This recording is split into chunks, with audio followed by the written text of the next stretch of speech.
I'm Theo. And I'm Juliet. And this is Apologies Accepted. We offer an entertaining look at some of the big issues in history by examining public apologies of the famous and infamous. We're looking at politicians, serial killers, actors, and you. Send us a public apology you would like to make, and we'll read it on the air and give you a chance to redeem yourself, or just get some guilt off your shoulders. We're here for you. Once a week, maybe more if you're really, really sorry.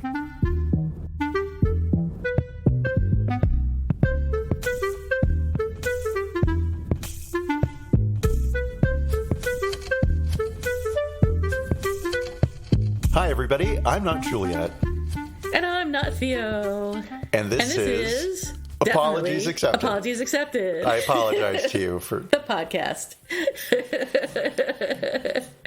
And welcome back. Thanks for joining us. We're very excited to be here today to talk about Britney Spears and Justin Timberlake and Janet Jackson just a tiny little bit. But first, Theo, how's your week been? You've had some exciting weather down there in Austin, Texas. Yeah, hell froze over. And the power went out for lots of people. We were really lucky. We had power. We had heat. Worst that happened to us was our pipes froze for a couple of days. But they thawed out and they're working fine. So cool. And we have a leak in the roof. But it's such minor things to even mention. I don't want to say like what's confusing to me. But so the snow melted pretty much on Saturday. Today's Sunday, and all the grocery stores have been picked clean, and gas stations don't have gas, and I'm kind of like, it's over, though. What? Did you guys know that it was going to get cold before it happened, or was it just like blammo?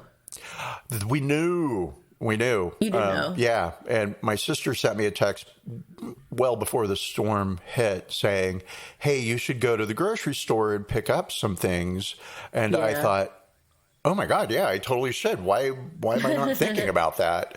Yeah. So, I mean, ever since the pandemic, we've been very good about keeping least stock. A week's supply of food around. Yeah, that's too. Yeah, so for sure. For us, it was fine. So, but your weather's warmed up now, and it's at least the weather is not acting against you anymore.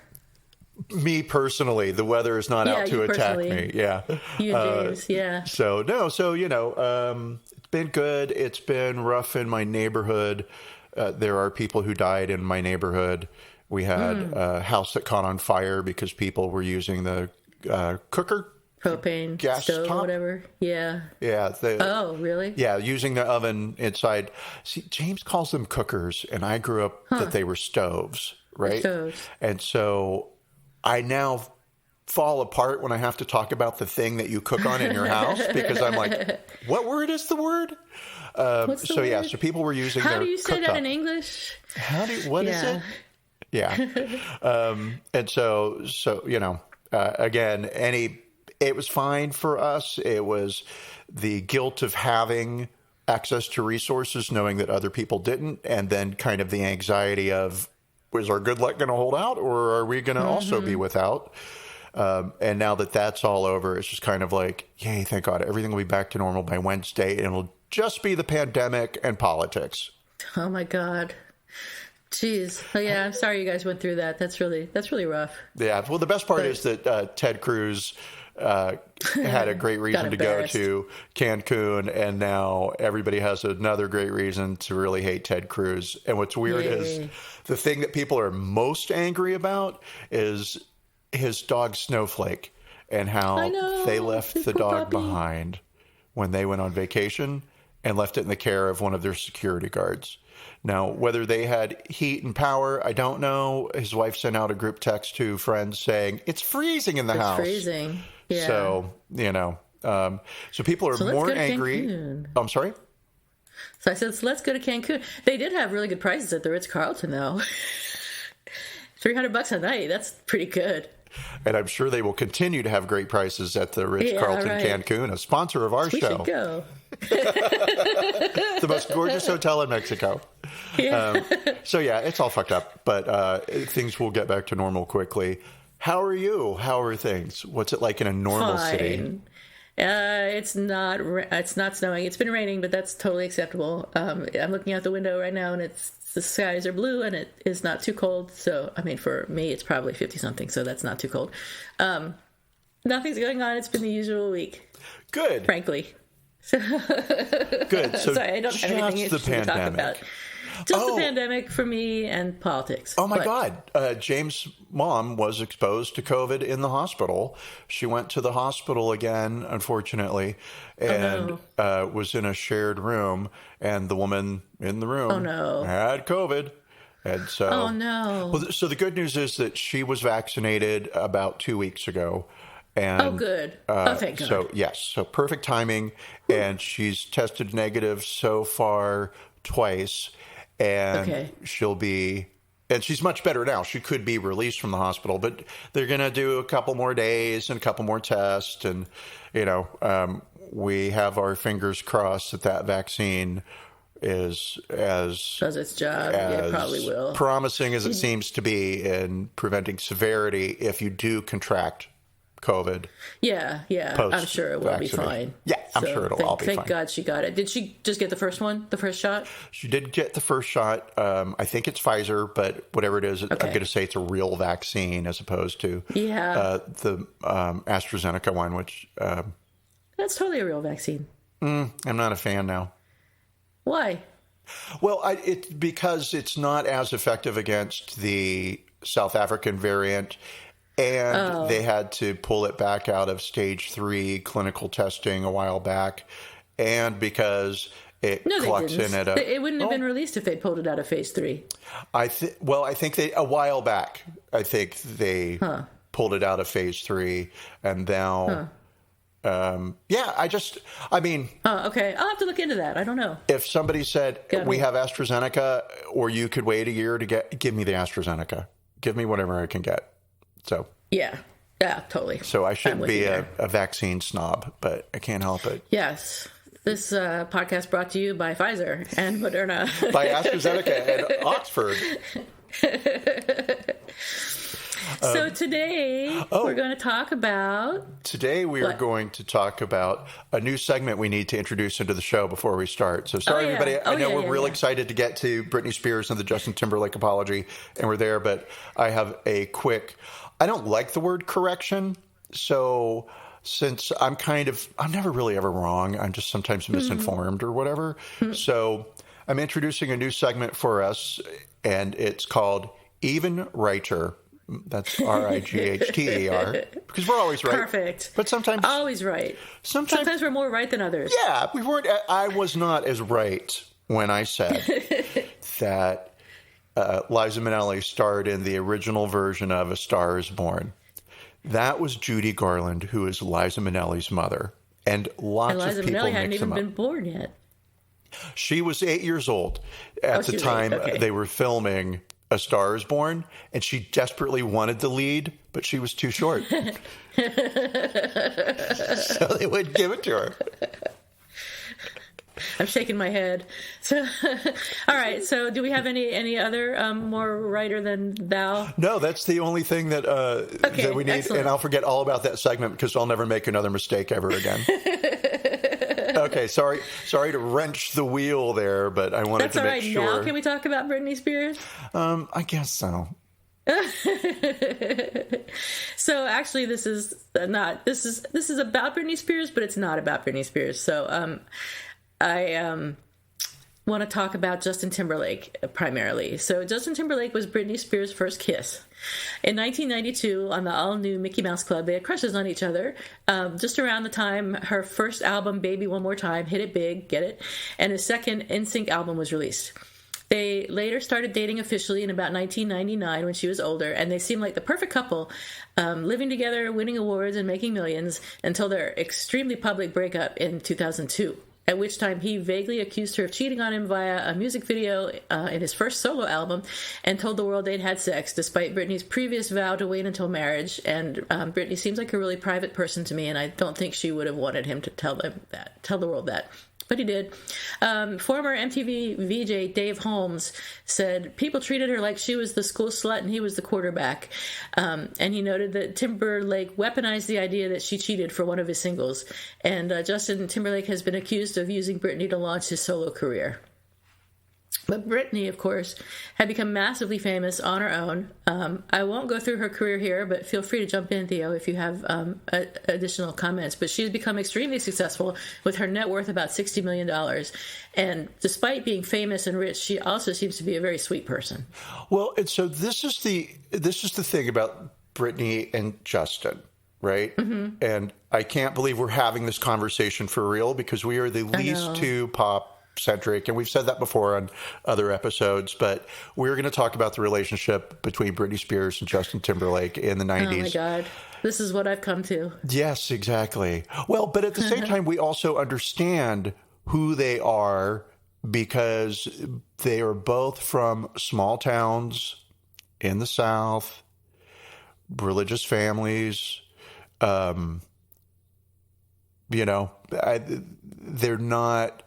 They're not from Hollywood families. They're not from wealthy families. Right. And neither are we. And neither are we.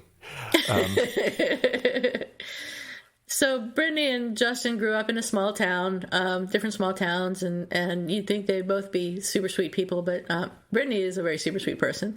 But unfortunately, she's had some hard times. The first thing I remember hearing about that made me raise my eyebrows about Britney was in 2004 when she married her childhood friend, Jason Allen Alexander, not the Jason Alexander from Seinfeld, at a little white wedding chapel in Las Vegas. The marriage was annulled 3 days later after a petition to the court that stated that Britney Spears, quote, lacked understanding of her actions, unquote. And I don't know if that was because, was she drunk? Was she high? Was she incompetent? I don't know. I don't think it said, and I don't think there's any way for us to know that. But their marriage was annulled. She later, not too long after that, went on to marry Kevin Federline, whom she divorced in 2006 and shared joint custody of their two children. I forget their two kids' names, Sean and something else. Why would you name your kid something else? These celebrity names. You can tell which one Apple, is the favorite. Blue North, beautiful kids. But not something else. So in 2006, she divorced Kevin Federline. The next year was a hard year for her. In 2007, her aunt died. She was photographed driving with a child in her lap, which everyone got really mad about. She was in rehab for a day, and then when she left rehab, she shaved her head, which people really got upset about too. And then she was in rehab several other times over the next few months. This is when she attacked a paparazzi's car with an umbrella.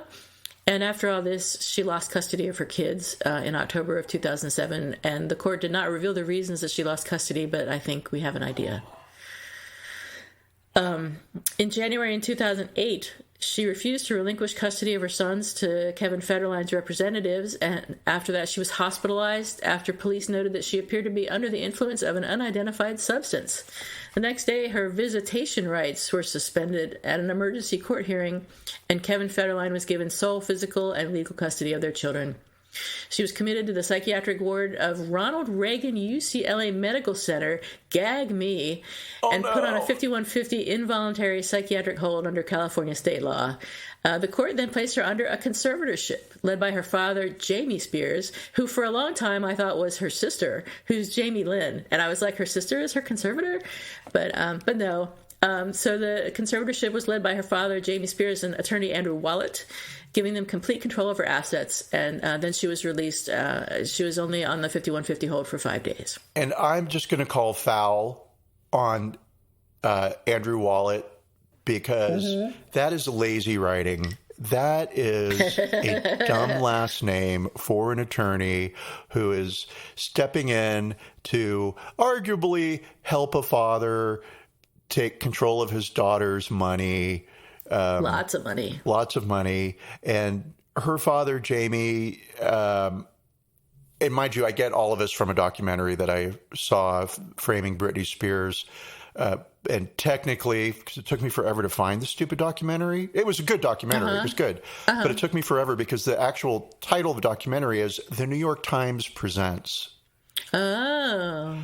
And so if you're looking for this documentary and you're looking for Framing Britney Spears and you keep getting not that, it's because you have to mention the New York Times Presents. Super annoying. But yeah, so, I mean, whoever's writing this season of reality, really, come on. Yeah. Yeah, for sure. I'm also just going to call objection right here to Officer Goodman, because that is also lazy writing. I'm sorry. The character trait of the character shouldn't be the character's name. That's just, you got to try harder. Right? So, okay, we have Andrew Wallet as one of the co-conservators, and now I got my joke about lazy writing. Yeah, that's lazy writing. That's called lazy talking too. I can't believe I did that. I'm awake. Click. No, I'm kidding.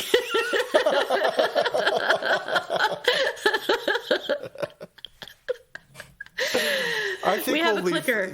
We have a clicker, and I think we'll just leave this in so people can see a little behind the scenes. When I say click, it's a joke, because we have a clicker that when we say something that embarrasses us or that we don't want to leave in the podcast, or this should be said in public, we click our clicker, and then our beautiful, wonderful producer Brent, our amazing, talented, genius producer, the train wrecks we hand him weekly. Handsome, my husband. So kind. Yes, all those things. So anyway, where were we? Andrew Wallet? We were talking about how great our producer is. But yes, so Andrew Wallet, and then carry on. I derailed you. Okay, no, I just want to talk about the conservatorship a bit, because this really interested me. And this is slightly off topic, because what we're here to talk about is the apology that Justin Timberlake makes to Britney Spears and Janet Jackson. But I think this is just as interesting. So I went to the website of the Judicial Branch of California, which explains that a conservatorship is where a judge appoints a responsible person or organization, called the conservator, to care for another adult, called the conservatee, who cannot care for himself or herself or manage his or her or their own finances. The ACLU is suspicious, though, that conservatorships could be used to deprive disabled people of their rights. The ACLU tried to fight but lost California's recent expansion of state law to make it easier to place homeless, mentally ill, and addicted people under conservatorship against their will. Zoe Brennan Crone, a staff attorney in San Francisco with the Disability Rights Project of the ACLU, noted that civil liberties advocates regard the legal process of conservatorships as extreme, opaque, paternalistic, and often unnecessary. And she says that Britney Spears' case doesn't seem to meet the state standard for conservatorship, which is that the person cannot cooperate with a plan to meet their basic needs. So you would think that Britney Spears making all this money and going on all these tours, which I'll talk about in a second, would indicate that she can meet her own basic needs. But I'm not the court, and I don't have access to the court documents. So Brennan Crone went on to say, as a general matter, we worry about conservatorships and have found that it's very easy to get into and extremely hard to get out of. It can seem to be a sort of benign process if the conservator is well-meaning, but even if it seems benign, the person does not have their rights about basic things. So basically what happens if you're in a conservatorship, you can't really control your own life. You maybe get an allowance, if you're lucky, I guess, from your finances. You get told what to do and how to do it. You're essentially a child. You have zero say basically a child over your own life. And there's two types of conservatorship. There's one that's of the body or of the person, and then there's one that's of the estate. So somebody who can't bathe themselves or maybe can't make decisions about their own health care will be placed under a conservatorship. And you typically see this with children and parents, right? So, my mother can't take care of herself now, so I will select the doctor that she's going to see. I will make the decisions about the treatment that she will receive. Although my mother is perfectly fine and able to talk and walk, I have the legal authority to do this. So Britney Spears is under both types of conservatorship. She's under of the body and of the estate. And of the estate, like, I could kind of see if it was one of those instances of a celebrity who's spending all their money like mad. I mean, Michael Jackson basically went broke, and Mariah Carey was dangerously close to running out of Hello Kitty toys. But they, they got that under. What did she spend all her money on? Hello Kitty toys. Oh my God, they were fascinating. Oh my God.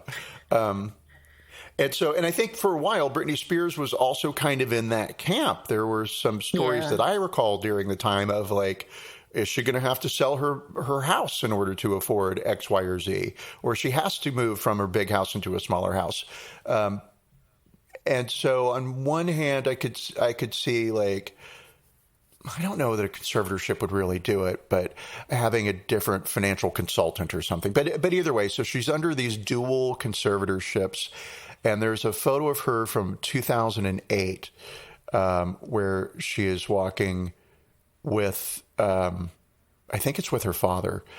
But in this photo, she's holding an AT&T BlackBerry phone, which basically is like a jitterbug telephone. Like you can make some phone calls on it and you can receive some text messages, but you can't access the internet.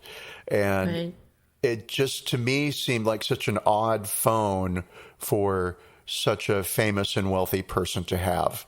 She obviously has access to Instagram, though. Well, she does now. So that was 2008. I don't know what's happened over the last 10 years or whatever. I see. In terms of that. And yes. So let's see. So at a certain point, Britney did want to contest the conservatorship. And as you said, that's a hard thing to do because the conservatee, the person who's being cared for, has to prove that they are sane. And proving you're sane is harder than proving somebody's insane. Because just in the same way that if you say the same word again and again and again and it just stops to make sense, right? Right. Sanity is also kind of that thing. Anybody can look insane at any minute. Let me ask you a question, though. I thought, and I looked into this a little bit, that what she opposed in 2020 was her father's position as the sole conservator of her estate, not the conservatorship itself. So this was in 2008, and so yes, in 2020, you're right. In 2008, when all this was brewing, she was she hired an attorney because she wasn't excited about this idea of a conservatorship, right? And the attorney that she hired was this guy named Adam Streisand, and that is Liza Minnelli's brother.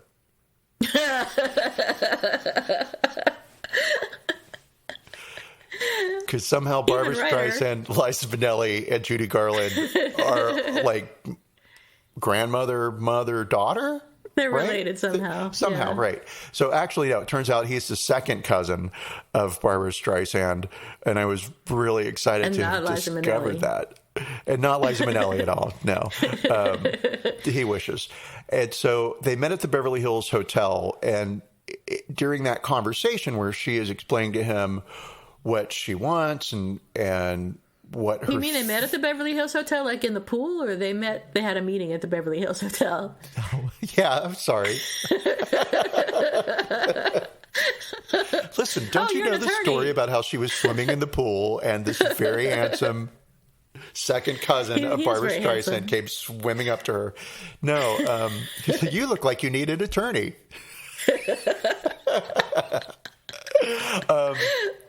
No, that's not how it happened, everybody, and I'm sure you know that already, and I'm sure you're all very annoyed.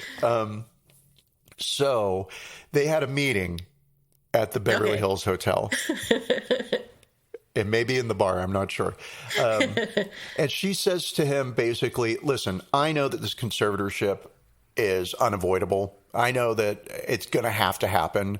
Just not my dad. Just anybody but my dad. So even then she was saying, not my dad. Right. And apparently her dad was never really interested in her growing up until she started making a lot of money. Well, that's what the impression I got from the documentary anyway. The same impression I received from the documentary. And, did the documentary set it up so that we would have that impression? Yeah, who knows? I'm going to say I kind of see a pattern there with like Joe Jackson controlling the Jackson 5 and Michael Jackson. These and Jessica Simpson's father controlling her and her career for a very long time. So not out of bounds that this could happen. Could happen. So in and Adam Streisand's second cousin of Barbara, in his assessment, he feels his client is a sound mind, sound enough. And he goes to a judge and says, hey, I want to represent her. And the judge basically says, listen, you can't because of court documents and mental health diagnoses that the judge had access to. He determined that Britney Spears, regardless of what anybody might say, is incapable of making logical decisions for herself. So she does not have and this was a judge, does not have the mental capacity to hire you, Adam Streisand. Sorry, right? Wow. And so she had a court-appointed attorney. His last name's Ingram.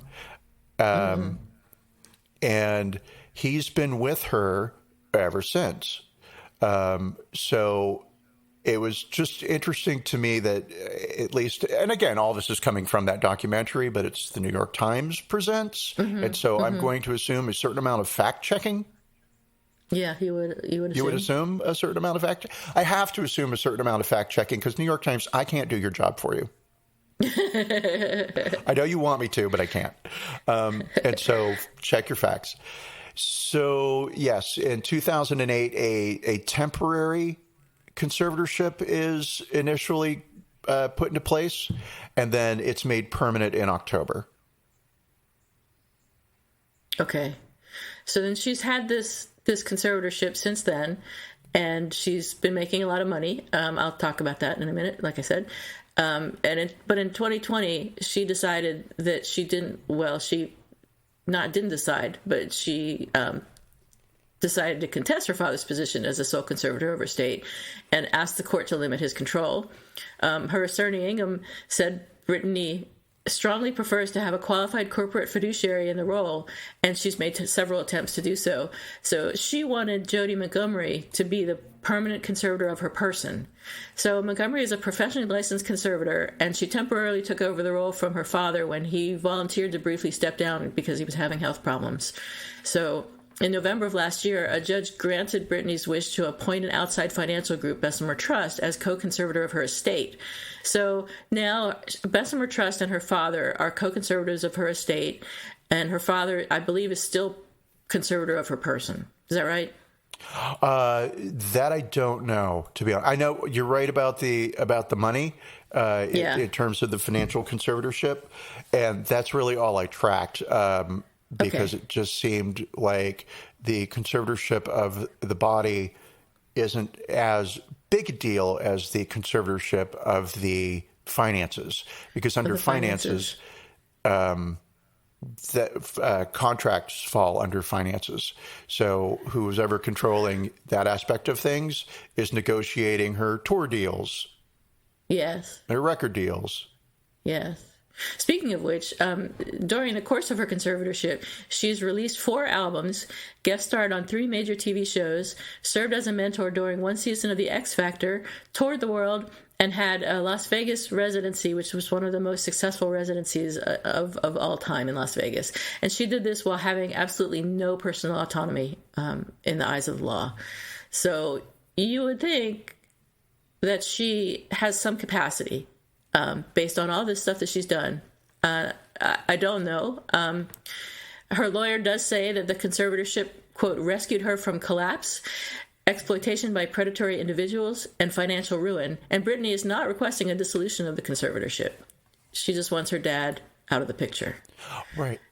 And why they won't do that? I mean, it just doesn't make any sense to me when there are professional conservators out there, and that's the part that I don't get. Yeah. Clearly I don't get it because I can't finish a sentence about it. If she's deemed incapable by the law, then she's probably deemed incapable of requesting another conservator. So she doesn't have a voice really in her own care. Yeah. Which is the whole point of a conservatorship. Exactly. Unfortunately. So, I mean, no matter how capable she actually is, she is not seen as capable by the law. Although she has still had some issues with her mental health. She checked into what they called a wellness facility at USA Today for some me time. She said her family had been going through a lot of stress and anxiety, and she just needed time to deal. So, maybe there's something to it. I don't know. It's hard to say. Well, it is hard to say, but as we're learning about all things Britney, nothing is as it appears on the surface. So that tweet wasn't a tweet. Was it a tweet? It was an Instagram post that she put out where she said, everyone needs some me time. That was ended with an emoticon, which was a smiley face emoticon. Mm-hmm. So you have a colon and close end parens. However, she usually pretty much consistently always only uses emojis. And so there's a podcast called Britney's Gram, which looks at her Instagram post. And it's two Britney fans who try and sort of decode the messages that Britney might be sending in the post. And I'm going to say that secret messages. Well, maybe secret, but more open to interpretation. Mm. And a fair number of these Instagram posts do seem to, you could argue, point to openings and getting away and seeking freedom and liberation, right? Oh, she said herself that she would like to be less controlled. Yeah. And so in 2019, she went dark on Instagram.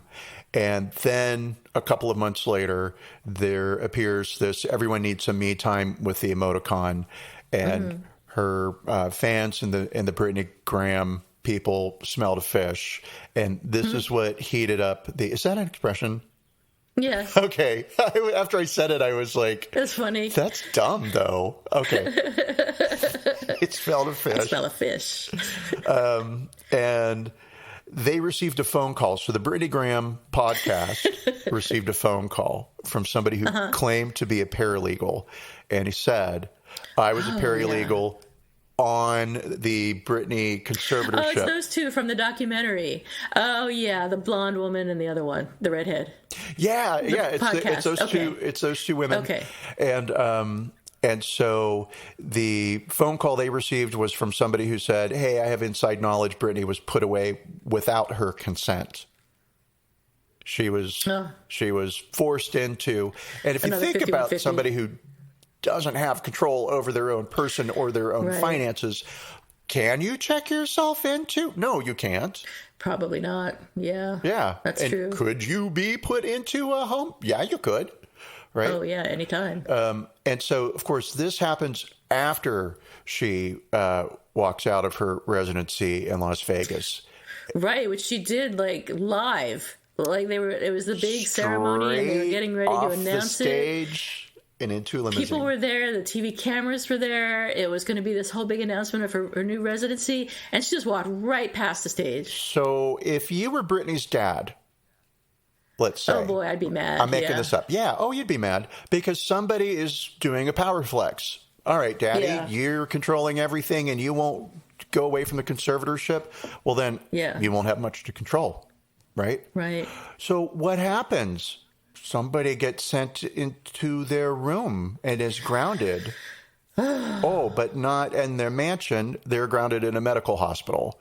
So her dad very well could have put her away to say, listen, if the monkey doesn't sing, the monkey doesn't eat. Let's talk about something now. I made that expression up. I'm just going to ignore that one. My brain is so fucked sometimes. I swear. All right. So, how many men have fucked up their lives and done stupid things and hurt people? Have you met a man? If you've met a man, you know a man who's done it.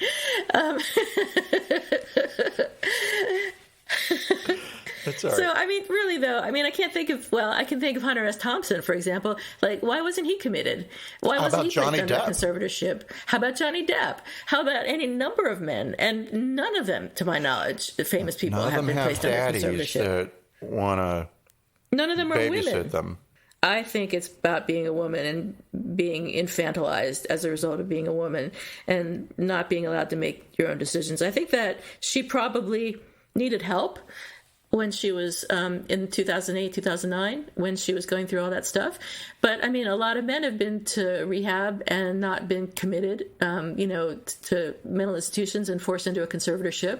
And a lot of men have been to mental hospitals and not had every right they have taken away from them. So it just seems obvious to me that this is a function of her being a woman. Although, I mean, fortunately, this doesn't happen very often at all. I think this is the only example that I know of personally that isn't the example of a child having conservatorship of their parent because the parent is no longer capable of caring for themselves. I've never heard of this happening in any other type of situation before Britney Spears. I've never heard of this in this way.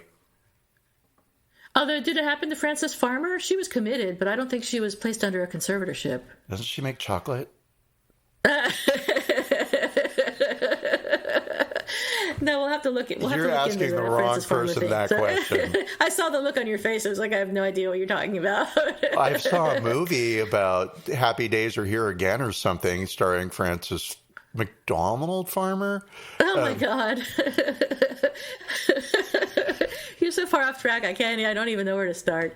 But maybe Frances Farmer, I know she was committed and she was not able to control her own life, but I'm not sure that there was a conservatorship or anything like that.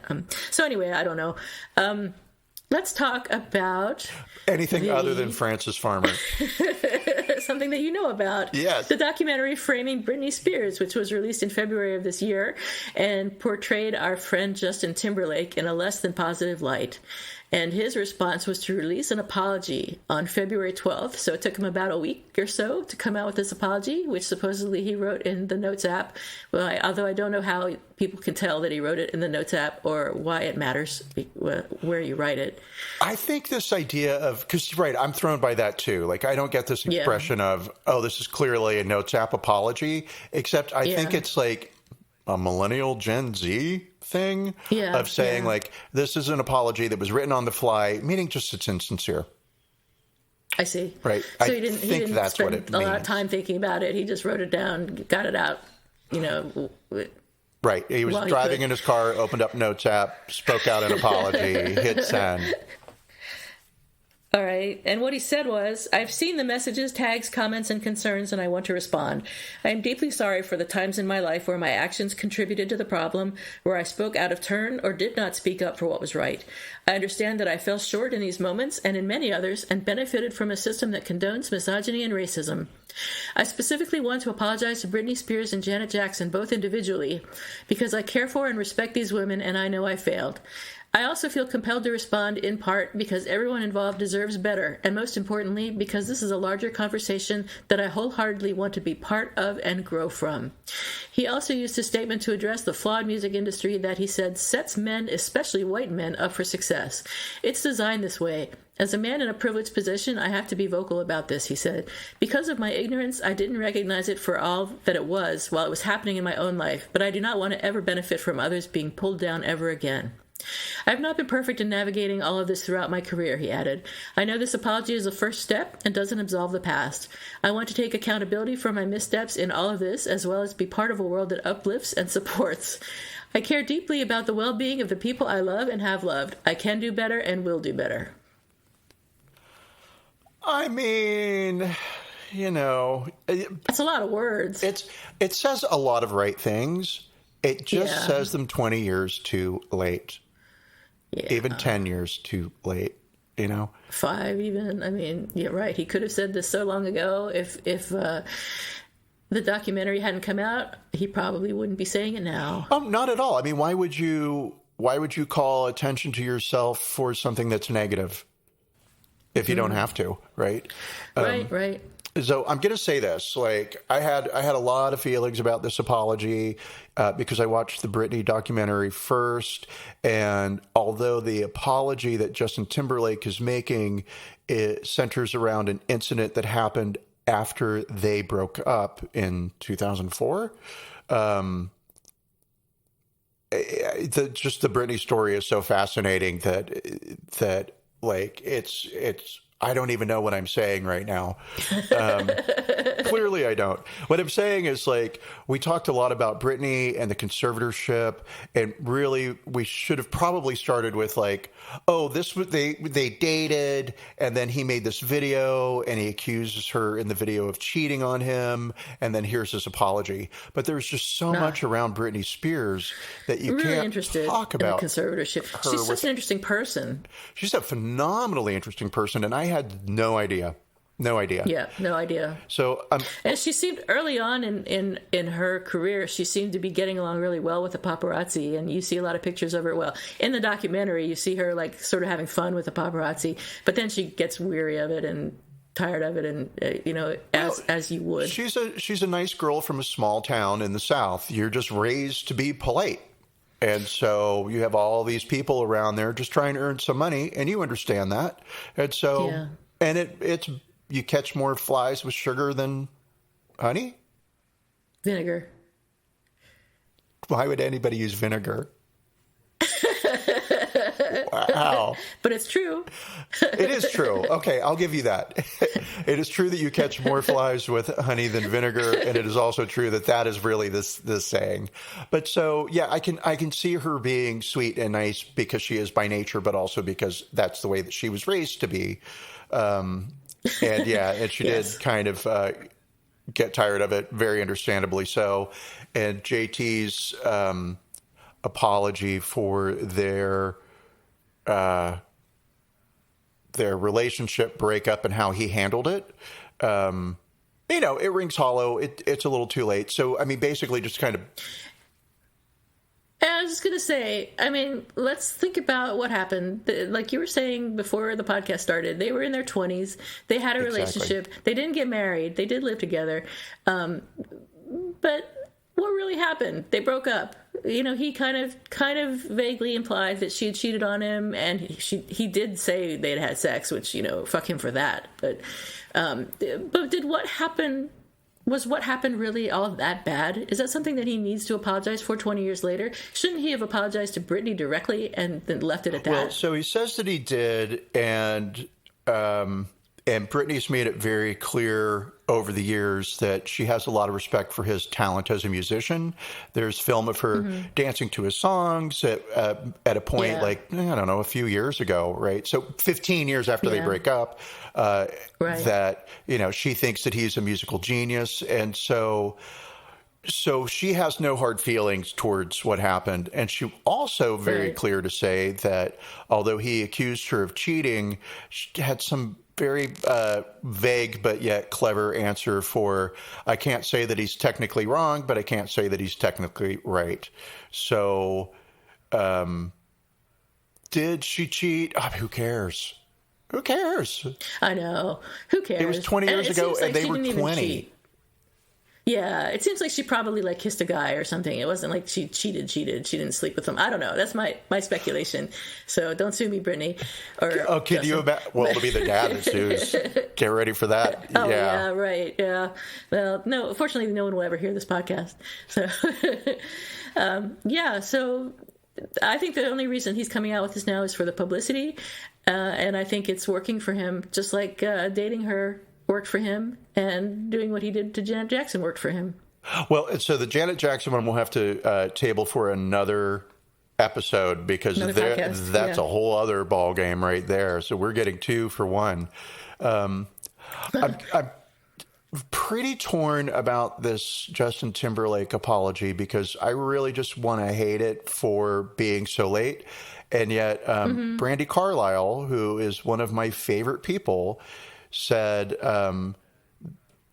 to Justin Timberlake, I don't know if this was over Twitter, I imagine it was, I can't wait to see how you get involved with elevating women and marginalized people. You're an inspiring dude to me. So she's a fan. Because, right, I agree. If the first sentence was the only thing there, I would like that. Yeah, right? Absolutely. Let's see what you do, buddy.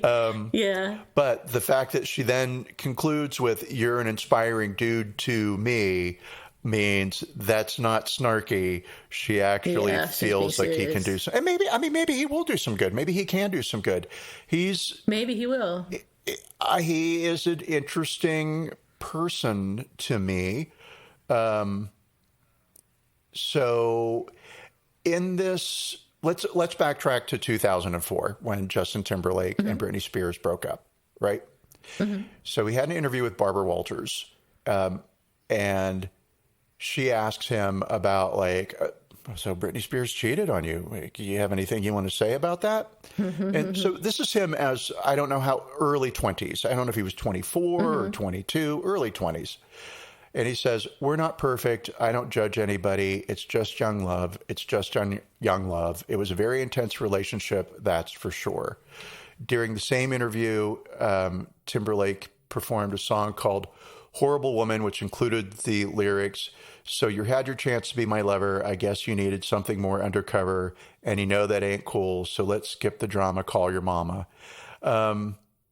Feels like a very 20-year-old move, right? Yeah. But I'm going to say that I did like that statement of kind of, well, there's really not anybody's fault. We're just young. Like, it feels like there's some intelligence there. And so following the Barbara, I almost said Streisand. Oh my God, I am being haunted by these three women. So when Justin Britney Timberlake Spears was with Barbara Streisand, he told her no.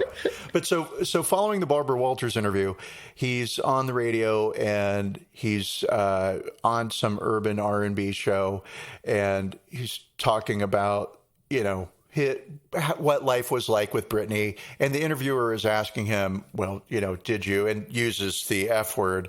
And Timberlake says, yeah, sure. Right. Then he kind of like starts to half backtrack, but then not really. And so the thing that Timberlake is fighting against during this era, right? Because today he's Justin Timberlake. Today he's been in movies. Right. Today he has albums out. Today everybody knows who he is, right?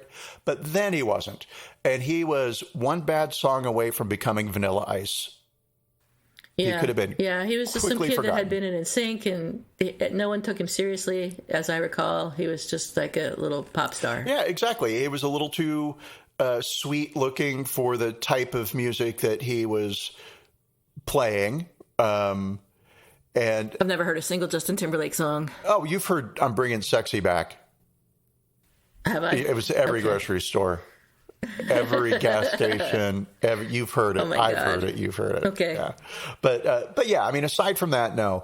I'll say like a few clips that I've heard while doing some research in this, I was like, wow, that's pretty all right. Like, I wouldn't necessarily listen to the whole album, but this piece would get my attention in a grocery store for a few minutes. I'd Shazam it to find out, like, is this something I want to hear more of later? And my Shazam is filled with songs that I've never listened to again later. So yeah, so not a super, super great guy. And then did you look at the video he created after he broke up and accused Britney Spears of cheating on him? Nope. So he had I refuse. Britney Spears look-alike. Oh, I did see a brief shot of it, and she looks a lot like Britney Spears, yeah. And so... Yeah, I mean, he was really being blatant about it. Well, and this is sort of like that Kanye, Taylor Swift thing, where he had a video double of her, and he says stuff about her in his song, right? So this is a little bit of that. Timberlake is working out his feelings about the breakup, and... he cast a not nice version of Britney Spears in his own video. I mean, thank God I didn't have access to making music videos when I was in my 20s. Same. And thank God the internet wasn't around. Thank you. Yes, I'm so grateful there was no internet when I was in high school and college and even after. Proof of God. God is looking out for me. Yeah. He waited till I was wise enough not to take off my clothes and be all over the internet. Unbelievable. Oh, my God. Yeah, we're. I mean, it's bad enough we're doing this. Yeah. At our advanced age. These are the toys we're allowed to play with. Okay, so let's see here. So where were we going? Because we had the Britney. Oh, right. So then he spoke to Britney and said, in 2004, hey, I'm doing this video and I've cast a lookalike, but it's not really a big deal. Just want you to know that it's going to be coming out. And she was like, okay, great.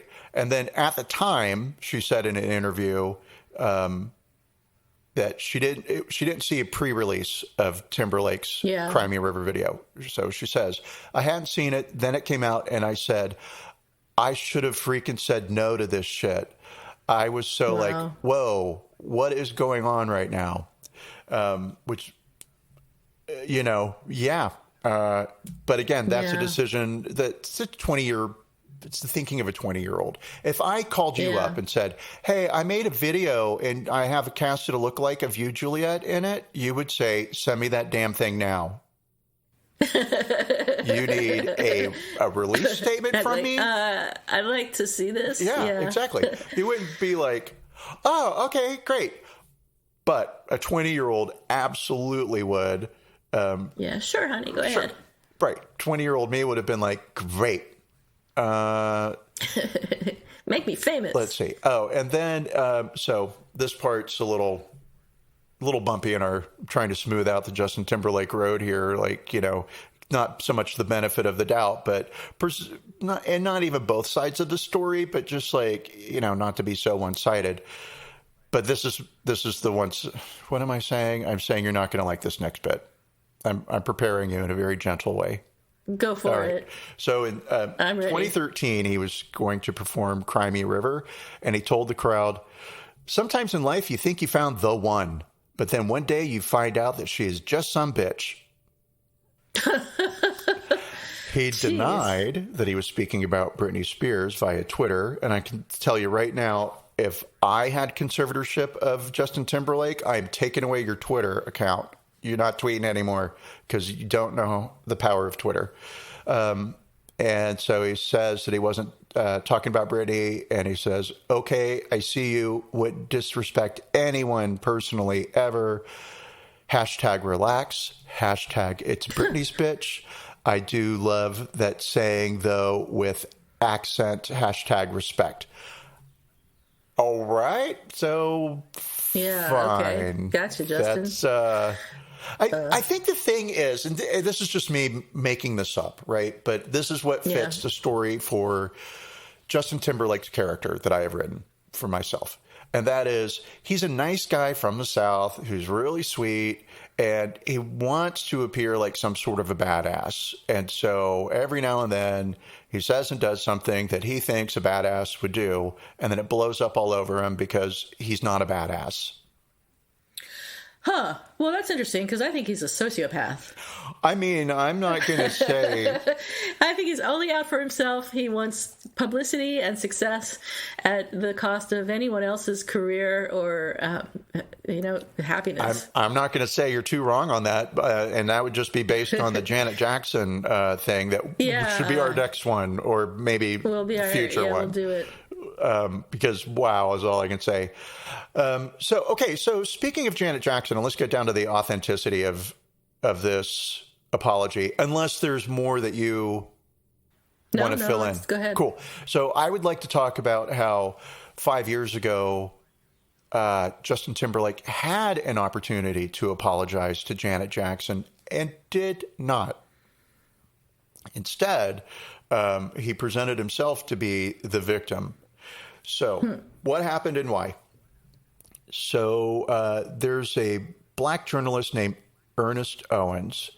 And at some point, I didn't look too much into this, so everybody please forgive me if I say something that sounds really interesting and you want to know more about. There's this thing called Google, and just like you'll find it. So let's see. So Ernest Owens, who is a black journalist, tweeted Justin Timberlake in 2016. Owens, who is a black queer journalist, was retweeting Timberlake's praise of the actor Jesse Williams' 2016 BET award speech, in which Williams condemned police brutality as well as the entertainment industry's gentrification of black culture. And I would say that you can't argue that Justin Timberlake has taken aspects of black culture and appropriated them, right? He's done the Elvis move of, hey, this is great. I'm going to present this because I like this music. And all right, cool, you like this music, and I can't get into appropriation because it's too. Why can't I? That's dumb. Why did I say that? It's too big a conversation. Right. For this podcast, this close to the end of the show. Yeah. So in looking at like the sincerity of this apology that Justin Timberlake made, I will say that there was some stuff on Twitter between Timberlake and a black journalist where the black journalist said, hey, you're going to apologize to Janet Jackson. And Timberlake's response was something like, oh, you're such a lovely person. Once you realize we're all the same, you'll we'll realize, we can start having this conversation by... He was really condescending. Very condescending. And so... He said, oh, you sweet soul. Which feels like that Southern expression...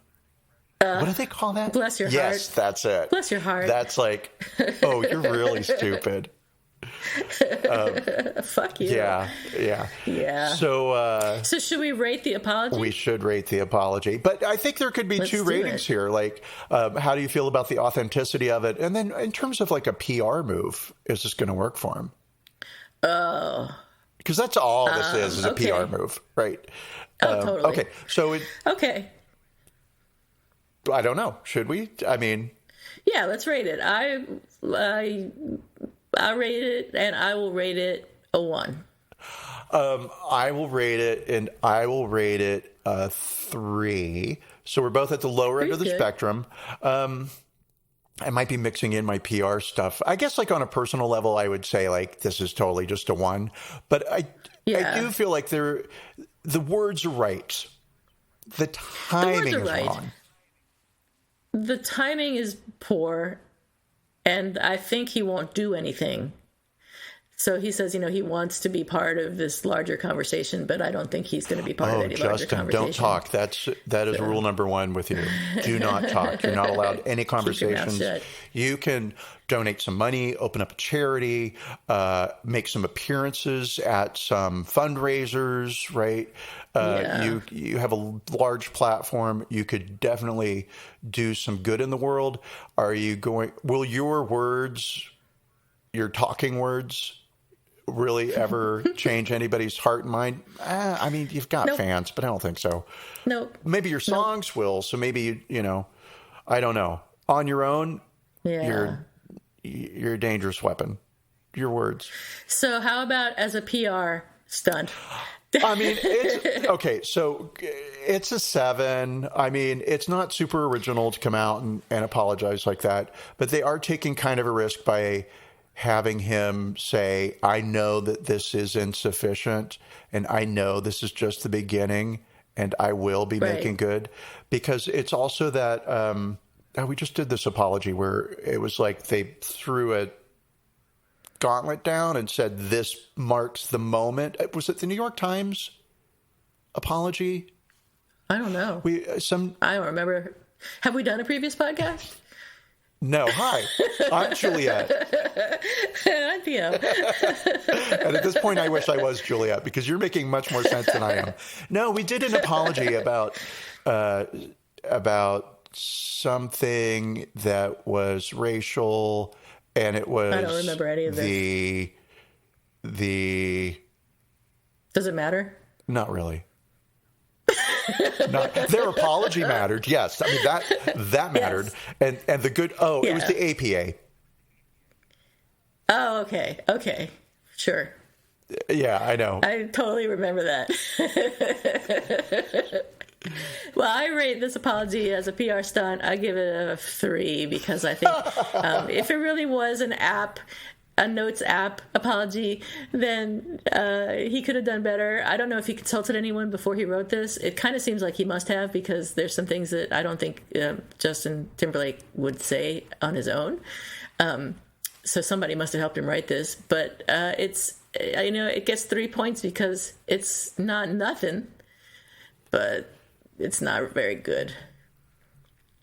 I'm glad you're not my client because I gave it a much higher mark. I'm glad I wasn't a 10, though. Oh, do you have an apology or an apology that you are deserved? What are you talking about? I know you're always right, but maybe somebody did something to you last week. I mean, I suppose the weather owes you an apology. I mean, yeah, I'm trying to think of something that would be like a Justin Timberlake-esque themed apology kind of thing. And the short, I do have an apology. I think this will be fair. I want to apologize to the Free Britney movement, because when it first started, I thought it was not that it was a joke, but I thought, oh my God, this is ridiculous. It's silly. Right? Yeah. And I was wrong. I was very wrong. And I did not realize I'm still not sure whether she needs to be in a conservatorship or not. I mean, my mind has been opened a little bit to the possibility that she might actually require a conservatorship. But I bought the T-shirt, so I think I'm on Britney. Team Britney.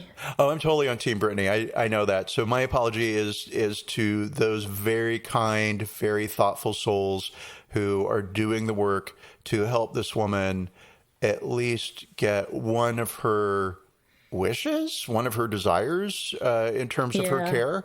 And that is not having her father be legally responsible for her. So good work, you guys. I hope so too. And you've made me even righter. Okay, how about you? Do you owe anybody an apology? So, yeah, I owe an apology because I got the job that I applied for, so I apologize for killing it.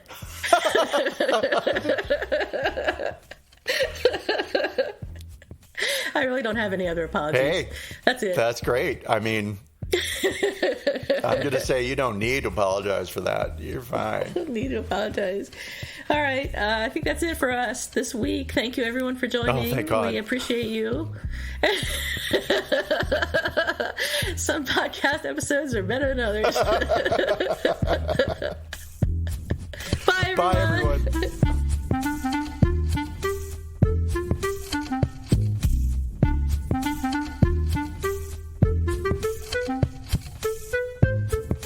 Thank you for listening to Apologies Accepted, the podcast. You can find links to the articles and the sources in the show notes. To submit an apology or find out more, visit us at apologiesaccepted.net, where you can also find our merchandise. We're on Twitter at Apologies Accepted. And on Instagram at apologies.accepted. You can support our important work at Patreon.com/Apologies Accepted. And fuck Facebook. Bye.